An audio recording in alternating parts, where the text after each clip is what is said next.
So consumers don't think like psychologists, and they certainly don't think like sociologists. They think in very ordinary language that's actually very clear and informative. And so actually I'm doing a consumer research project, and I'm just going to tell you in 3 bullets what my findings are.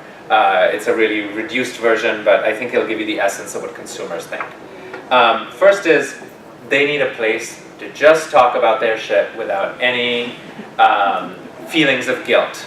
Like, they don't want to dump all their baggage on somebody. That's essentially the language they use. I don't want to dump on you. Sorry for dumping on you. Thank you for letting me vent.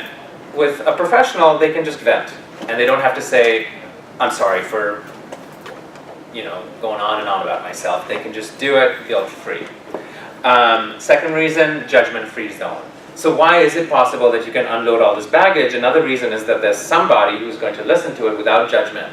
So all therapists of all kinds, coaches, counselors, professional organizers, the more professional they are, the more likely they are to have some skills to listen with empathy and not judge the emotion. So they're not like, why are you so angry about this? And you shouldn't be ashamed about that. The kinds of things that usually a mom and dad say. Professionals don't say that stuff. They're like, yeah, makes sense. Your anger is legitimate. I would be angry in that situation too. It's like a non-event, right? They're very neutralizing, normalizing sorts of conversations. And the last one is one about privacy and the basic idea, what happens in session stays in session. And people really value that confidentiality.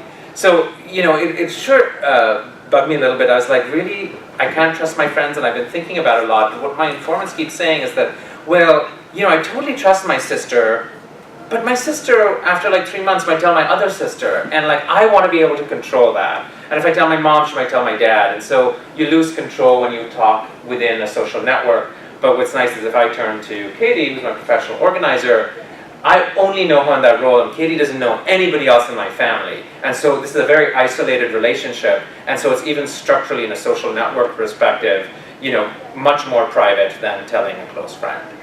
So that's it for me. Katie is going to come up and sort of tackle the more important question, I think, which is, how do professionals improve consumer well-being? Do you mind if I sit, since we're such a small group? Okay, great.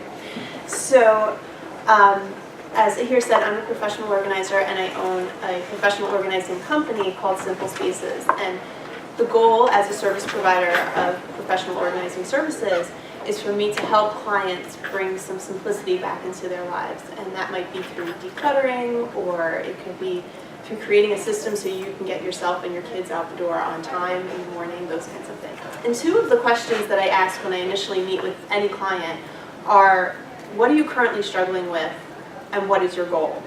And this is really important for me to know where the person is coming from, and probably more importantly, where they want to get to. And I think this applies to almost any service industry, that they need to know those same things to be able to provide their service to you. So I think it's important to say, though, a lot of times the client doesn't know what their goal is. So I might go into a home and the client will say, well, I want to get rid of the piles of mail. Well, it's a great starting point for our discussion about goal setting, but it's nowhere near as clear as we need to be. So I help them take that goal from, I want to get rid of the piles of mail, to, I want to reduce the amount of mail that's coming in, and I want to create a system to process it. So that makes it very clear to know where we're going together. And it's helpful for the client to work that out on their own as well, so that they are invested in that goal that we're setting. So I wrote these very clearly, so I want to make sure I get the words right. So as service professionals, we help clients identify clear goals so that we can tailor our services to give the maximum benefit to them, which is something, if you're working with a friend or a relative, they might help with you. They might help you the way they know how, but maybe not the best way that they could.